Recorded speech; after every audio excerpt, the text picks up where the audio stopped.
Em reflexões que edificam, tomo por base hoje o Evangelho de João, o capítulo 1, os versículos 29 e 35. São versículos em que João Batista estava ali acompanhado por 2 dos seus discípulos, diz o texto, e ele então viu que vinha vindo Jesus. E ele aponta para Jesus nesses 2 versículos e mostra Jesus aos seus discípulos dizendo: eis o Cordeiro de Deus, eis o Cordeiro de Deus.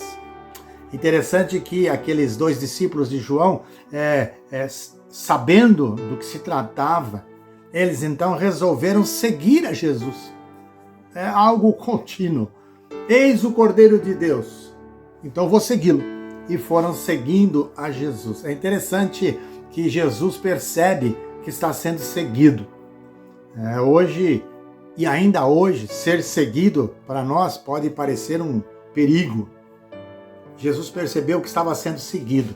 E então ele para e pergunta algo interessante. O que buscais? O que buscais vindo atrás de mim? O que vocês estão querendo? Talvez fosse mais, de uma forma mais bruta. O que é que vocês estão querendo? E eles então disseram também, e aí eu acho com tranquilidade: onde moras? Que curiosidade, por que saber onde Jesus... O que interessava saber onde Jesus morava. Onde moras? Mas Jesus não se deteve, não ficou preocupado e disse: então vem e vede, me acompanha, vem comigo, você vai ver onde é que eu moro. É tão interessante esse diálogo aí entre esses discípulos de João e Jesus, não é? E eles foram acompanhando e foram ver. E o texto diz que eles acabaram passando o dia lá onde Jesus morava. E folgados esses homens, discípulos de João. Mas eles queriam realmente aproveitar o máximo de Jesus. Sabendo de quem se tratava, o Cordeiro de Deus, eles queriam aproveitar o máximo de Jesus. No bom sentido, tirar dele boas lições, bons ensinamentos. Eu imagino que tempo gostoso foi esse, passando ali na presença de Jesus, ouvindo a doce voz de Jesus e percebendo a sua sabedoria, o seu amor. E eles ficaram encantados, certamente, com Jesus. Passaram o dia ali com Jesus. Mas agora eles teriam que ir embora e foram embora, não é? Jesus está ali ainda nas suas atividades e vem vindo uma outra pessoa agora, vem voltando um dos discípulos de João, André, e vem trazendo agora o seu irmão. Olha que interessante. Olha que interessante. E ele encontra com o seu irmão e diz assim para ele: eu encontrei, nós achamos o Messias. Nós achamos o Messias, que significa o Cristo. Agora sim, nós sabemos quem ele é.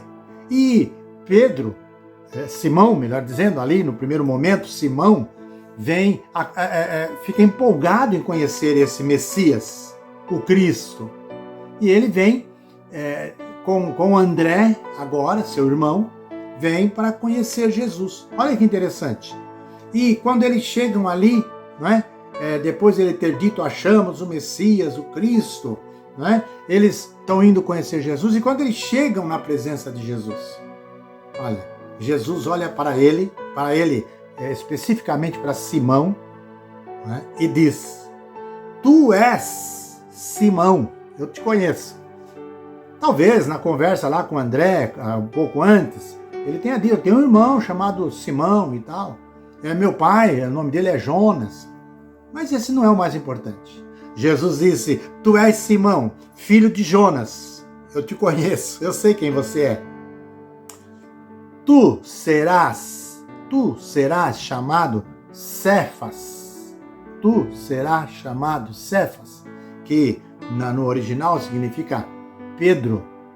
E eu me lembrei de uma música que Walter Júnior compôs e cantou, esteve comigo em nossa igreja cantando, a música que ele canta sobre Pedro. Pedro Petros, pedra. Pedro, Petros, pedra. Apenas pó. Olha que interessante. E talvez quando Jesus estivesse dizendo, você agora vai ser Pedro, você é uma pedra, Petros, mas não se esqueça que você é apenas pó. Apenas pó. Mas possivelmente Jesus estava pensando em usar esse pó que era Pedro. Se Deus só utilizasse, queridos, se Deus só utilizasse na sua obra pessoas perfeitas e talentosas, eu e você provavelmente não encontraríamos um lugar nesse reino de Deus para trabalhar. Porque onde está a nossa perfeição, onde está o nosso talento, nós muitas vezes nos perdemos nisso. Mas é importante que não é essa o caminho, não é essa a visão de Jesus. Não é essa a visão de Jesus. Quando nós nos colocamos à disposição de Deus, à disposição de Jesus, não é esse o caso. Ele procura pessoas dedicadas. Pessoas dedicadas. Isso sim, aí vai. E é isso que nós precisamos nos colocar na obra de Deus com dedicação. André, ele fala da experiência que ele teve com Jesus, ele fala de uma forma muito, muito certa, com muita convicção, não é? E nessa visão que ele teve messiânica de Jesus Cristo, não é? Ele consegue convencer o seu irmão e outras pessoas mais que ele acabou levando à presença de Jesus Cristo. Com respeito, então, ao aspecto messiânico, ele não tinha dúvidas. E nós não podemos ter dúvidas quando estamos a serviço do Mestre naquilo que fazemos e como fazemos. E precisamos fazer o melhor possível. O Senhor procura Andrés, no plural, que se preocupem com as pessoas ao seu lado. Quantas estão ao seu lado e que às vezes nós deixamos passar desapercebidos? É para pensar nisso. André, aparentemente, não tinha uma proeminência, não era aquele camarada que saía na frente, que se destacava tanto, mas aqui mais atrás, na retaguarda, ele era uma bênção na obra e no reino de Deus. É importante pensar isso. Muitas vezes nós queremos estar na frente e atrás poderíamos estar fazendo melhor. É muito interessante pensar isso. A ideia de cargos e atividades mais ou menos importante, ela cria problemas, situações graves no relacionamento e na ação que cada um de nós precisa ter no reino de Deus. Muitas vezes essa ideia de que alguém faz alguma obra, algum trabalho é mais importante ou menos importante, cria pessoas que se acham superiores às outras. Ao tempo que descobrimos pessoas que têm o complexo de inferioridade, se sentem inferiores. E por ser superior ou por ser inferior, ou se sentir superior ou se sentir inferior, o trabalho de Deus muitas vezes fica a desejar. As pessoas não estão com essa disposição toda. É muito importante considerar isso. Há um tempo atrás, já faz tempo, ouvindo uma mensagem, ouvi o pregador apresentando, fazendo uma ilustração. E eu gostei tanto, e aquela ilustração falou tanto ao meu coração, que até hoje eu não consigo esquecer essa ilustração, estou sempre pensando nela. E ele dizia que numa determinada igreja, numa certa reunião de incentivo ao trabalho na obra, no reino de Deus, o pastor havia pregado e pregou com muita ênfase, calorosamente, sobre a importância de as pessoas se entregarem, se colocarem a serviço do reino.